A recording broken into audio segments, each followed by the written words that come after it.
अब हम लोग बात कर रहे हैं किसके बारे में बेटा, इकोनॉमिक्स के ब्रांचेस के बारे में। किसके बारे में? तो इकोनॉमिक्स के कितने ब्रांच होते हैं? दो ब्रांच होते हैं। पहला होता है माइक्रो और दूसरा होता है मैक्रो। माइक्रो मतलब क्या बोलते हैं बेटा, जब भी इकोनॉमिक्स से किसी वेरिएबल्स या सब्जेक्ट की स्टडी की जाएगी किसमें, स्मॉल छोटे रूप में। किसमें की जाएगी? छोटे रूप में, इंडिविजुअल रूप में, तो उसको क्या बोलेंगे हम लोग? Micro economics. और जब उसी वेरिएबल को हम लोग स्टडी करेंगे एग्रीगेट में, किसमें करेंगे? या इकोनॉमी एज अ होल मान करके काम करेंगे, तो उसको क्या बोलेंगे हम लोग? Macro economics. क्या बोलेंगे?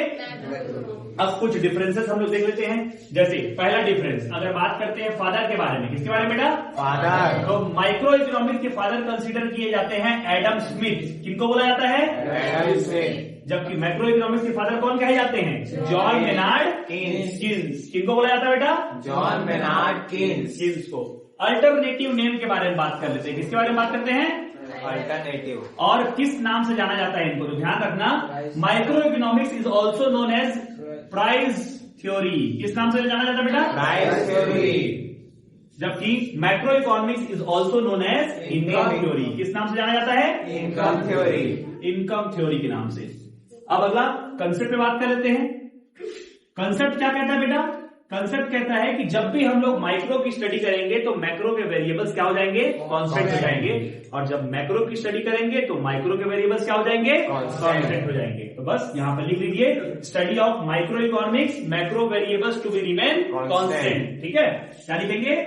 Study of micro economics, macro variable remain constant, macro variables to remain to be remain constant. और यहां आप लिख लीजिए वाइसा वर्सा।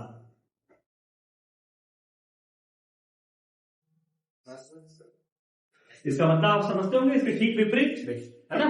जब भी किसी चीज का अपोजिट लिखना होता है तो वहां पर एक वर्ड यूज कर लिया जाता है, क्या? वाइसा वर्सा। यानी यहां पे आप क्या लिखेंगे? Study of macro economics, micro variables to be remain constant.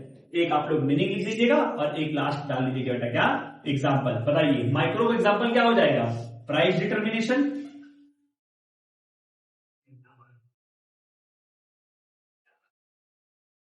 और मैक्रो का एग्जाम्पल क्या हो जाएगा?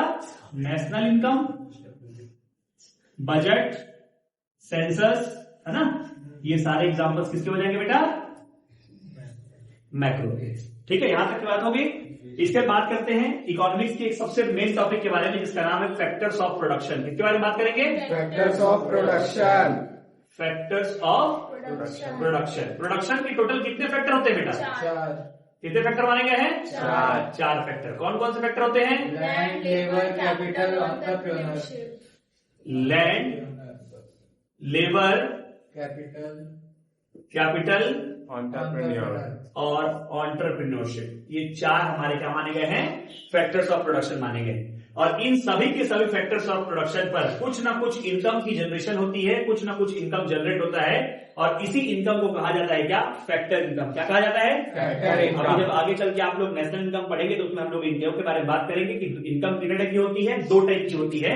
एक तो होती है फैक्टर इनकम और एक होती है ट्रांसफर इनकम। कौन कौन सी इनकम होती है? Factor income, transfer income. Factor services के बदले जो इनकम जनरेट होती है उसको क्या बोलते हैं? Factor income. और जो मुफ्त की इनकम होती है उसको क्या बोलते हैं बेटा? Transfer income. अब ये सारे फैक्टर्स है, फैक्टर सर्विसेज है, इन पर जितनी भी इनकम होगी वो सारी इनकम क्या कहलाएंगी? Factor income. जैसे लैंड को क्या मिलता है बेटा? रेंट। लेबर को क्या मिलता है? वेजेस या सैलरी बोल सकते हैं आप लोग। ठीक है। कैपिटल को क्या मिलेगा बेटा? कैपिटल को मिलेगा इंटरेस्ट। और एंटरप्रेन्योरशिप को क्या मिलता है? प्रॉफिट या लॉस। यानी कुछ ना कुछ सबको क्या मिलेगी बेटा? कंप्लीट कंपलसरी कोई ना कोई इनकम जनरेट होगी। वो इनकम ही क्या कहलाएगी? फैक्टर इनकम कहलाएगी। क्या कहलाएगी बेटा?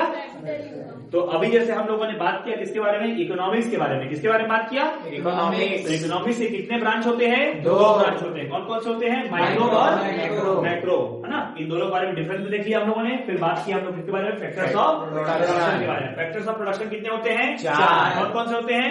लैंड, लेबर, कैपिटल और एंटरप्रेन्योरशिप, इनको बोलते हैं फैक्टर सर्विसेज। और हर फैक्टर सर्विस को कुछ ना कुछ इनकम जनरेट होगी, वो इनकम क्या कहलाएगी? फैक्टर इनकम कहलाएगी। क्या कहलाएगी? Factor income. लैंड को क्या मिलता है? रेंट। लेबर को क्या मिलता है? वेज, है ना। कैपिटल क्या मिलता है? इंटरेस्ट। और एंटरप्रेन्योर क्या मिलता है? प्रॉफिट और लॉस। ऐसे ही एक और पॉइंट याद कर लेंगे आप लोग, जिसको हम लोग बोलते हैं इकोनॉमिक वेरिएबल्स। क्या बोलते हैं बेटा? Economic variables.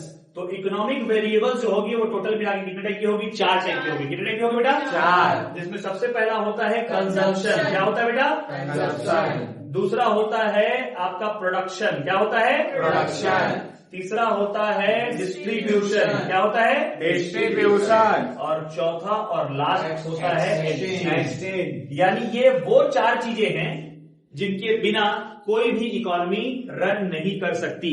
यानी किसी इकोनॉमी को चलाना है तो उस इकोनॉमी को चलाने के लिए आपके पास 4 चीजों का होना जरूरी है, जिसमें चारों चीजें कौन कौन सी है बेटा?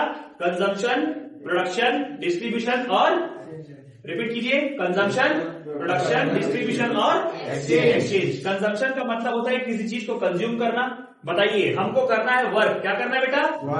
वर्क करने के लिए जिस चीज की जरूरत होगी उसको बोलते हैं एनर्जी। क्या बोलते हैं? एनर्जी। और एनर्जी हमको किससे मिलती है बेटा? फूड के कंजम्पशन से। तो क्योंकि काम करना है और काम करने के लिए एनर्जी चाहिए, एनर्जी किससे मिलती है? कंजम्पशन करने से मिलती है, इसलिए कंजम्पशन करना जरूरी है। आप बताइए कंजम्पशन कब कर पाएंगे? जब प्रोडक्शन होगा। अगर हम किसी चीज का उत्पादन नहीं करेंगे तो क्या हम उसका कंजम्पशन कर पाएंगे?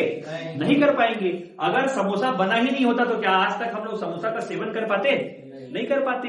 तो ये किसी ना किसी व्यक्ति ने समोसा नाम का चीज बनाया, तब आज हम लोग उस समोसे को क्या कर पा रहे बेटा? खा पा रहे। तो कंजम्पशन तभी पॉसिबल है जब प्रोडक्शन होगा। तो प्रोडक्शन क्यों करना है? क्योंकि कंजम्पशन करना है, और कंजम्पशन करते हैं इसीलिए प्रोडक्शन करना अनिवार्य है। अब बताइए, जो प्रोडक्शन करने वाले हैं वो होते हैं चुनिंदा लोग, यानी कुछ ही व्यक्ति क्या करते हैं बेटा? प्रोडक्शन करते हैं, लेकिन कंजम्पशन तो सब करते हैं। जैसे अगर देखा जाए तो यहाँ पे आप लोगों में से किसी की इनकम नहीं, कोई भी यहाँ पर इनकम जनरेट नहीं करता है। हाँ, इनकम कमाते हो आप लोग, लेकिन कौन सी इनकम पाते हो? ट्रांसफर इनकम पाते हो। कौन सी इनकम पाते हो? यहाँ पे कोई भी एक ऐसा व्यक्ति है जिसके पास फैक्टर इनकम जनरेट होती होगी? नहीं। तो आप लोग कोई भी फैक्टर सर्विसेज नहीं है आपके पास, इसलिए आप फैक्टर इनकम नहीं कमाते हैं। लेकिन आप सभी यहाँ पर क्या करते होंगे बेटा? कंजम्पशन करते होंगे। क्या करते होंगे? क्योंकि हम लोग सब कंज्यूमर है तो किसी ना किसी चीज का कंजम्पशन तो करेंगे, लेकिन हम लोग कोई प्रोडक्शन नहीं करते हैं। तो प्रोडक्शन नहीं कर रहे हैं तो कंजम्पशन करने के लिए चीजें कहां से आ रही बेटा? उस चीज पर हेल्प करता है हम लोगों को कौन? डिस्ट्रीब्यूशन। कौन हेल्प करता है? डिस्ट्रीब्यूशन। अगर किसान अपने द्वारा बनाई गई वस्तु का डिस्ट्रीब्यूशन नहीं करेगा तो बताइए क्या आप उन वस्तुओं का कंजम्पशन कर पाओगे? नहीं कर पाएंगे। इसलिए डिस्ट्रीब्यूशन का होना जरूरी है। अब बताइए कि डिस्ट्रीब्यूशन जब होगा तो उसके लिए कोई ना कोई एक्सचेंज मैकेनिज्म भी काम में आना चाहिए। यानी जब तक आप सामने वाले को कुछ देंगे नहीं, तब तक सामने वाला आपको कुछ देने वाला नहीं है। पहले इसी सिस्टम को तो क्या कहा जाता था? Barter system of exchange. क्या कहा जाता था? Barter system of exchange. Barter system of exchange का मतलब क्या होता था? Goods and services are exchange for goods and services. यानी जब भी गुड्स और सर्विसेज को गुड्स और सर्विसेज के बदले अदला बदली की जाती थी तो उस सिस्टम को ही क्या कहा जाता था? Barter system of exchange. बस यही कोई एक्सचेंज मैकेनिज्म काम करेगा तभी क्या होगा बेटा? डिस्ट्रीब्यूशन होगा। यानी डिस्ट्रीब्यूशन करना अनिवार्य है, जरूरी है, लेकिन डिस्ट्रीब्यूशन कब होगा? जब आपके पास बदले में देने के लिए कोई वस्तु या पैसा होगा। ठीक है। तो इन 4 चीजों में से किसी भी एक चीज को अगर हटा दिया जाए तो किसी भी देश की इकोनॉमी रन नहीं कर पाएगी, बैठ जाएगी, ब्रेक डाउन हो जाएगी।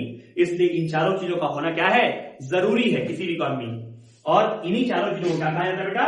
इकोनॉमिक वेरिएबल्स कहे जाते हैं। क्या कहे जाते हैं? Economic variables. Consumption, production, distribution और एक्सचेंज। ठीक है।